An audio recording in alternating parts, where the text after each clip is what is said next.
السلام علیکم ورحمۃ اللہ وبرکاتہ۔ کیسے ہیں آپ سب؟ امید کرتی ہوں بالکل خیر و عافیت کے ساتھ ہوں گے۔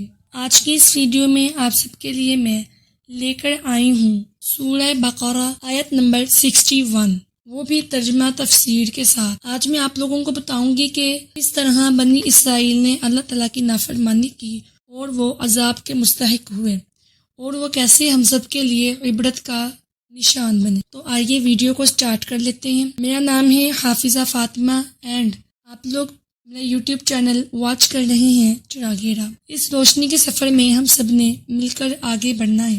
اعوذ باللہ من الشیطان الرجیم، بسم اللہ الرحمن الرحیم۔ وَإِذْ قُلْتُمْ يَا مُوسَىٰ، اور جب تم نے کہا کہ اے موسیٰ، وَإِذْ قُلْتُمْ يَا مُوسَىٰ، اور جب تم نے کہا اے موسیٰ۔ بنی اسرائیل کی یہ ادا بھی نہایت بے ادبانہ تھی کہ پیغمبر اولو العزم کو نام لے کر پکارا، یعنی کہ نہ انہوں نے یا نبی اللہ کا یا نہ انہوں نے یا رسول اللہ کا، بلکہ انہوں نے کہا اے موسیٰ۔ اور جب تم نے کہا اے موسیٰ، یعنی کہ اللہ پاک بنی اسرائیل سے مخاطب ہے اور کوئی تعظیم کا کلمہ نہ کہا۔ جب انبیاء کا خالی نام لینا بے ادبی ہے تو ان کو بشر اور اپلیجی کہنا کس طرح گستاخی نہ ہو۔ یہاں پر اب ہمارے پیارے آقا کا ذکر آتا ہے، میں آپ لوگوں کو تفسیر بھی بتا رہی ہوں۔ اگر انبیاء کا نام لینا اکیلا تو وہ بھی بے ادبی میں شامل ہو جاتا ہے۔ لن نصبر علی طعام، ہم سے تو ایک کھانے پر ہرگز صبر نہ ہوگا۔ لن نصبر علی طعام، ہم سے تو ایک کھانے پر ہرگز صبر نہ ہوگا۔ اللہ پاک نے، ہم سب جانتے ہیں کہ بنی اسرائیل کو من و سلوہ سے نوازا تھا، تو ان کی قوم نے نافرمانی کی اور کہنے لگے کہ من سلوہ کھا کھا کے، مطلب ایک ہی غذا کھا کھا کے ہم سے ہرگز صبر نہ ہوگا۔ یہاں پر ایک کھانے سے ایک قسم کا کھانا مراد ہے، ٹھیک ہے، یعنی کہ من سلوہ۔ طعام واحد فدع لنا ربک یخرج لنا مما تنبت الارض من بقلها، تو آپ اپنے رب سے دعا کیجئے کہ زمین کی اگائی ہوئی چیزیں ہمارے لیے نکال لیں۔ ربک یخرج لنا مما تنبت الارض، یعنی آپ اپنے رب سے دعا کیجئے کہ زمین کی اگائی ہوئی چیزیں ہمارے لیے نکال لیں۔ من بقلها، کچھ ساگ، وکثائها، اور ککڑی، وفومها، اور گیہوں، وعدسها، اور مسور، وبصلها، اور پیاز۔ یعنی کہ بنی اسرائیل نے اللہ تعالیٰ کی نافرمانی کرتے ہوئے کہا کہ ہم من سلوہ، ان کی مراد من سلوہ ہی تھی کہ ہم سے ایک غذا پر ہرگز صبر نہ ہوگا، تو آپ اپنے رب سے دعا کیجئے کہ زمین کی اگائی ہوئی سبزیاں ہمیں عطا فرمائے۔ یعنی کہ انہوں نے ناشکری کی روش اختیار کی اور اللہ پاک نے جو انہیں نوازا تھا اس پر وہ اپنی فرمائشوں کا اظہار کرنے لگے۔ قال اتستبدلون الذی هو ادنی بالذی هو خیر، حضرت موسیٰ علیہ السلام نے فرمایا کیا ادنا چیز کو بہتر کے بدلے مانگتے ہو، یعنی کہ ادنا جو زمین کی اور جو اللہ پاک نے آسمان سے اتاری تھی من سلوہ، فرمایا کیا ادنا چیز کو بہتر کے بدلے مانگتے ہو، یعنی کہ ادنا سے مراد زمین کی اور بہتر سے مراد جو اللہ تعالیٰ نے عطا فرمائی۔ تو اہبتو، اچھا مصر، جب وہ اس پر بھی نہ مانے تو حضرت موسیٰ علیہ السلام نے بارگاہ الہی میں دعا کی تو ارشاد ہوا اہبتو، اللہ پاک نے ارشاد فرمایا اہبتو، ٹھیک ہے، اہبتو مصر فإن لکم ما سألتم، اچھا مصر یا کسی شہر میں اترو، وہاں تمہیں ملے گا جو تم نے مانگا۔ اللہ پاک نے ارشاد فرمایا اچھا مصر یا کسی شہر میں اترو، وہاں تمہیں ملے گا جو کچھ تم نے مانگا۔ اب اس کی تفسیر بھی جانتے ہیں۔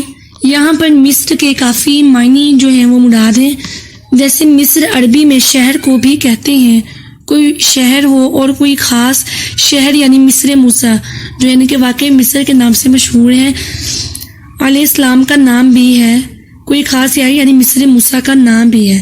یہاں دونوں میں سے ہر ایک مراد ہو سکتا ہے۔ بعض کا خیال ہے، یعنی کہ بعض مفسر دین کا خیال ہے کہ یہاں خاص شہر مصر مراد نہیں ہو سکتا، کیونکہ اس کے لیے لفظ غیر منصرف ہو کر مستعمل ہوا ہے، یعنی کہ لفظ غیر منصرف ہو کر استعمال ہوتا ہے اور اس پر تنوین نہیں آتی۔ دو زبر دوزے دو پیش کو تنوین کہتے ہیں، جیسا کہ دوسری آیت میں وارد ہے الیس لی ملک مصر، را پر زبر ہے اور یہ تنوین نہیں، دو زبر کو تنوین کہتے ہیں. اور ادخلوا مصر، مگر یہ خیال صحیح نہیں کیونکہ سکون اوسط کی وجہ سے لفظ ہند کی طرح اس کو منصرف پڑھنا درست ہے. نحو میں اس کی تصریح موجود ہے، علاوہ بڑی حسن وغیرہ کی قرأت میں مصر بلا تنوین آیا ہے. اور بعض مصاحف یعنی کہ جس طرح حضرت عثمان اور مصحف ابی رضی اللہ تعالی عنہ نے بھی ایسا ہی ہے. اسی لیے حضرت مترجم قدس سرہ نے ترجمہ میں دونوں احتمالوں کو اخذ فرمایا ہے اور شہر معین کے احتمال کو مقدم کیا. اس وقت میں آپ لوگوں کو کنز الایمان شریف سے اس کی تفسیر بتا رہی ہوں، جس کا ترجمہ حضرت امام احمد رضا خان علی رحمۃ اللہ القوی نے خود کیا ہے، جو قرآن پاک ہے ترجمۃ الکنز الایمان، کنز الایمان جو ہے اس کا ترجمہ. ٹھیک ہے، یہاں سے میں آپ کو بتا رہی ہوں. اب آگے دیکھیں، یعنی ساگ ککڑی وغیرہ وہ ان چیزوں کی طلب گناہ نہ تھی، لیکن من سلوا جیسی نعمتیں بے محنت چھوڑ کر، یعنی کہ انہوں نے کوئی محنت بھی نہیں کی اور ان کو فری میں جب من سلوا اور پتھر سے ان کو پانی کے چشمے وغیرہ مل رہے تھے، لیکن پھر بھی انہوں نے بے محنت چھوڑ کر ان کی طرف مائل ہونا پست خیالی ہے.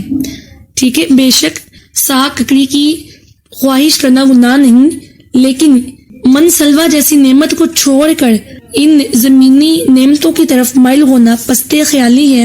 ہمیشہ ان لوگوں کا ملان تباہ پستی ہی کی طرف رہا.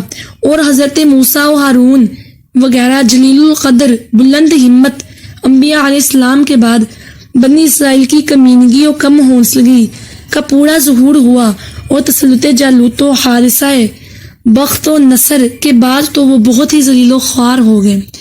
اور اس کا بیان ضربت علیہم الذلۃ میں ہے، لیکن ہم اس وقت ابھی وہاں پر نہیں گئے. تو آگے دیکھتے ہیں، آگے ارشاد ہوا وضربت علیہم الذلۃ والمسکنہ، اور ان پر مقرر کر دی گئی خواری اور ناداری.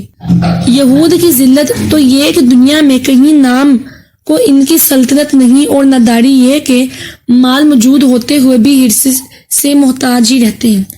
یعنی کہ اللہ پاک نے ان کو ہمیشہ کے لیے عذاب سے کر دیا اور ان پر مقرر کر دی گئی خواری اور ناداری. اس کا مراد یہود کی ذلت تو یہ ہے کہ دنیا میں اس وقت دنیا میں کہیں نام کو ان کی سلطنت نہیں، یہ بھی کہیں بھی ان کی سلطنت نہیں، اور ناداری یہ ہے کہ مال موجود ہوتے ہوئے بھی حرص سے محتاج ہی رہتے ہیں. آگے دیکھتے ہیں وَبَاءُوا بِغَضَبٍ مِّنَ اللَّهِ، اور خدا کے غضب میں لوٹے. یہاں پر انبیاء صلحاء کی بدولت جو رتبے انہیں حاصل ہوئے تھے، یعنی کہ حضرت موسیٰ علیہ السلام اور ان کے بھائی جو حضرت ہارون علیہ السلام تھے، ان کی بدولت جو رتبے انہیں حاصل ہوئے تھے ان سے محروم ہو گئے. اس غضب کا باعث صرف یہی نہیں کہ انہوں نے آسمانی غذاؤں کے بدلے ارضی پیداوار کی خواہش کی، یعنی ان کا مقصد صرف یہ نہیں تھا کہ انہوں نے آسمانی غذاؤں کو چھوڑ کر زمینی غذاؤں کا ان کی خواہش کی، بلکہ دوسرے گناہ بھی تھے. اب اس کا ذکر بھی یہاں پر ہے. یا اسی طرح کی اور خطائیں جو زمانہ حضرت موسیٰ علیہ السلام میں صادر ہوئیں، بلکہ عہد نبوت سے دور ہونے، یعنی کہ نبوت سے دور ہونے اور زمانہ دراز گزرنے سے ان کی استعدادیں باطل ہوئیں، اور نہایت قبیح افعال یعنی کہ بہت برے کام اور عظیم جرم ان سے سرزد ہوئے. یہ ان کی اس ذلت و خواری کا باعث ہوئے. یعنی کہ اللہ تعالیٰ نے ان پر عذاب صرف جو ہے وہ من سلوا کی نافرمانی اور ناشکری کی وجہ سے نہیں، بلکہ دوسرے گناہوں کی وجہ سے بھی ان پر عذاب نازل فرمایا. جیسا کہ آگے اللہ پاک ارشاد فرماتا ہے ذَلِكَ بِأَنَّهُمْ كَانُوا يَكْفُرُونَ بِآيَاتِ اللَّهِ وَيَقْتُلُونَ النَّبِيِّينَ بِغَيْرِ الْحَقِّ، یہ بدلہ تھا اس کا کہ وہ اللہ کی آیتوں کا انکار کرتے اور انبیاء کو نہ حق شہید کرتے. اب اس کی تفسیر میں آپ کو بتاتے چلوں تو جیسا کہ انہوں نے حضرت زکریا اور یحییٰ اور شعیہ، حضرت زکریا اور حضرت یحییٰ اور شعیہ علیہ السلام کو شہید کیا بنی اسرائیل نے، اور یہ قتل ایسے ناحق تھے جن کی وجہ خود یہ قاتل بھی نہیں بتا سکتے تھے. یعنی کہ انہوں نے اس قدر بے حرمتی اور بے سبب انہیں شہید کیا تھا. ذَلِكَ بِمَا عَصَوْا وَكَانُوا يَعْتَدُونَ، یہ بدلہ تھا ان کی نافرمانیوں اور حد سے بڑھنے کا. آج میں نے آپ لوگوں کو سورہ بقرہ کے آیت نمبر 61 ترجمہ و تفسیر کے ساتھ بتائی. اگر آپ لوگ چاہتے ہیں کہ یہ آپ لوگوں تک نہ رہے تو آپ لوگ اس ویڈیو کو لازمی سے شیئر کر سکتے ہیں. ٹھیک ہے، آپ لوگ اس ویڈیو کو لازمی شیئر کریں اور باقی سب لوگوں کے تک بھی پہنچائیں تاکہ سب لوگ جو ہیں وہ ایسے قرآن پاک کی جو تعلیمات ہیں ان سے کچھ سیکھیں اور ان سے عبرت حاصل کریں. آج کل ہم بھی کتنے گناہ کر رہے ہیں کہ آج تک امت محمدی کا بھی کوئی سوال نہیں. آج کل تو ہم بھی بہت زیادہ گناہ سرزد ہو رہے ہیں ہم سے، اور جیسا فلسطین کا حال ہے اور ہم کچھ بھی نہیں کر رہے، تو کیا قیامت کے دن ہم سے یہ سوال نہیں ہوگا؟ بلکہ ضرور ہوگا. تو اللہ پاک ہم سب کو معاف فرمائے اور جو ہے ہم سب کو نیکیاں کرنے کی توفیق عطا فرمائے. تو یہیں پر ہماری ویڈیو کا اینڈ ہوتا ہے. اگر آپ لوگوں کو ویڈیو اچھی لگے تو آپ لوگ لائک، شیئر اینڈ سبسکرائب بھی لازمی سے کر دیجیے گا تاکہ ایسے ہی اس روشنی کے سفر میں جو بھی میں آگے ویڈیو اپلوڈ کروں تو سب سے پہلے آپ کو نوٹیفیکیشن پہنچے. اوکے جی، اب آپ لوگ مجھے اجازت دیجیے. نیکسٹ ویڈیو میں کچھ نیا لے کر حاضر ہوں گی. تب تک کے لیے اللہ حافظ.